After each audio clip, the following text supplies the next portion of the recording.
இந்திய கிரிக்கெட் அணியின் அதிரடி தொடக்க வீரர், ஒருநாள் போட்டியில் அதிக ரன்கள் குவித்த வீரர், டெஸ்ட் தொடரில் அதிவேகமாக 3 சதம் அடித்த வீரர், இப்படி பல பெருமைகளை தனக்குள்ளே வைத்துக் கொண்டுள்ளார் வீரேந்திர சேவாக்.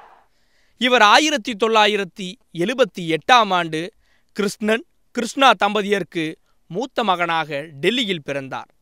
வீரு என்ற செல்ல பெயரால் அழைக்கப்படும் இவர் முதலாக கடந்த 1999ஆம் ஆண்டு மொகாலி மைதானத்தில் பாகிஸ்தானுக்கு எதிராக களமிறங்கினார்.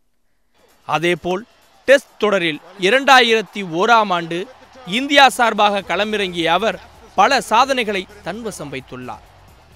இவர் கடந்த 2008ஆம் ஆண்டு சென்னையில் நடைபெற்ற டெஸ்ட் போட்டியில் தென்னாப்பிரிக்காவிற்கு எதிராக 278 பந்துகளில் 300 ரன்களை அடித்தது இதுவரை முறியடிக்கப்பட முடியாத அதிவேக 3 சதங்களாகும். இதேபோல் இலங்கைக்கு எதிராக கடந்த 2009ஆம் ஆண்டு 207 பந்துகளில் 250 ரன்கள் குவித்தது டெஸ்ட் கிரிக்கெட் வரலாற்றில் ஒரு மைல்கல்.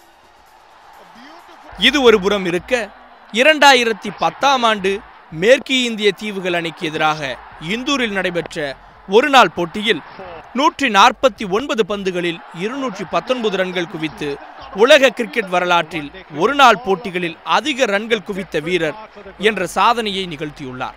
இது போன்று பல உலக சாதனைகளை படைத்து கிரிக்கெட் ரசிகர்களின் மனதில் நீங்கா இடம் பிடித்துள்ளார். இவரை பாராட்டும் வகையில் மத்திய அரசு இவருக்கு அர்ஜுனா விருதையும் பத்மஸ்ரீ விருதையும் வழங்கி கௌரவப்படுத்தியது. இவர் களத்தில் இருந்தாலே எதிரணியினருக்கும் எதிரணி பந்து வீச்சாளர்களுக்கும் வயிற்றில் கலக்கத்தை ஏற்படுத்தும் என்பதில் எந்தவித ஐயமும் இல்லை.